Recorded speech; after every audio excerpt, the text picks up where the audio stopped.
Bunker দেখা যাচ্ছে মালদার ইংরেজ বাজারে।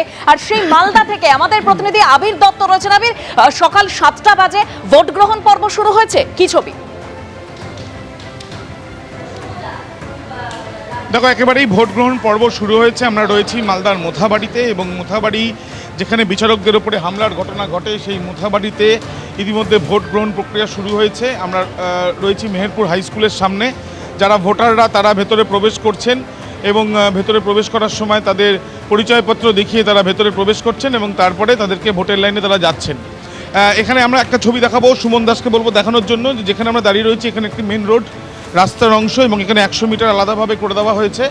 ঠিক আমার বাহাতে এই মেহেরপুর হাই স্কুল, এবং এই যে 100 মিটার সেখানে যাচ্ছেন ভোটাররা, এবং বা যাতায়াত যারা করছেন তারা এখানে নামতে পারছেন না। কিন্তু যেটা নির্বাচন কমিশনের তরফ থেকে বলা হয়েছিল যে এই 100 মিটারের মধ্যে শুধুমাত্র ভোটাররা থাকবেন, কিন্তু আমরা দেখতে পাচ্ছি কয়েকজন পুলিশ তারাও এখানে রয়েছেন 100 মিটারের মধ্যেই।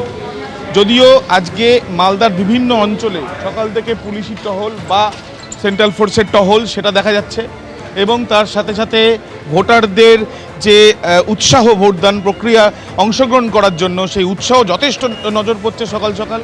এবং তার সাথে সাথে আমরা দেখছি যে এখানে এই যে 100 মিটার দূরত্ব নির্দিষ্ট করে দেওয়া হয়েছে, সেই 100 মিটার দূরত্বে ভোটারদের থাকার কথা থাকলেও বেশ কিছু ক্ষেত্রে দেখা যাচ্ছে পুলিশও রয়েছে। একদম আবির, তুমি মালদার মোথাবাড়িতে রয়েছো, সেখানে বোঝাই যাচ্ছে এই মোথাবাড়ি কেন গুরুত্বপূর্ণ। আমরা প্রত্যেকেই জানি সেখানে নিরাপত্তা ব্যবস্থা একেবারে জোরদার করা হয়েছে।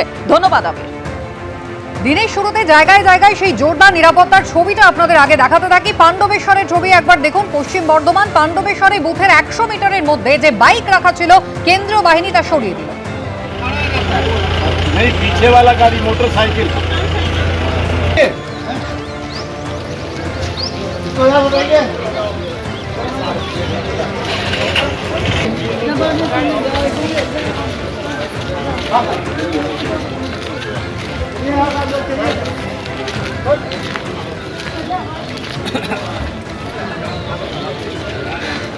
একবার দিনহাটায় চলে যাবো, আমাদের প্রতিনিধি অর্ণব মুখোপাধ্যায় রয়েছেন সরাসরি। অর্ণব,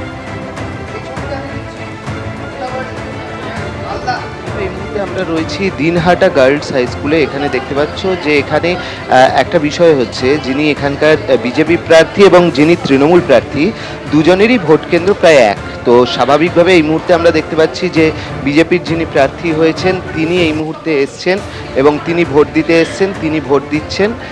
কিছুক্ষণ বাদেই হচ্ছেন যিনি তৃণমূল কংগ্রেসের প্রার্থী রয়েছেন তিনিও আসবেন। এখানে আমরা দেখতে পাচ্ছি বিজেপি প্রার্থী অজয় রায় তিনি এসছেন এবং তিনি ভোট দিলেন। কিছুক্ষণ বাদে হচ্ছে উদয়ন গুহ, তারও আসার কথা রয়েছে। তো এখানে যদি তোমাকে দেখাই, তাহলে এখানে আমি তোমাকে দেখাবো যে কীরকম এখানে ভোট হচ্ছে, তোমাকে দেখাবার চেষ্টা করব। এখানে দেখো যে প্রচুর মানুষ দাঁড়িয়ে রয়েছেন এখানে লাইনে, এখানে প্রচুর মানুষ দাঁড়িয়ে রয়েছেন, এবং এখানে কেন্দ্রীয় নিরাপত্তা বাহিনী যেটা রয়েছে, কেন্দ্রীয় নিরাপত্তা বাহিনীও এখানে রয়েছে।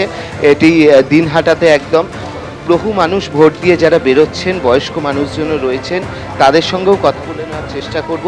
এখানে নিরাপত্তা বাহিনী, যে কেন্দ্রীয় নিরাপত্তা বাহিনী রয়েছে, তারা কিন্তু একদম নিরাপদে ভোট করাচ্ছেন। বলছি, ভোট দেওয়া হলো এখনো?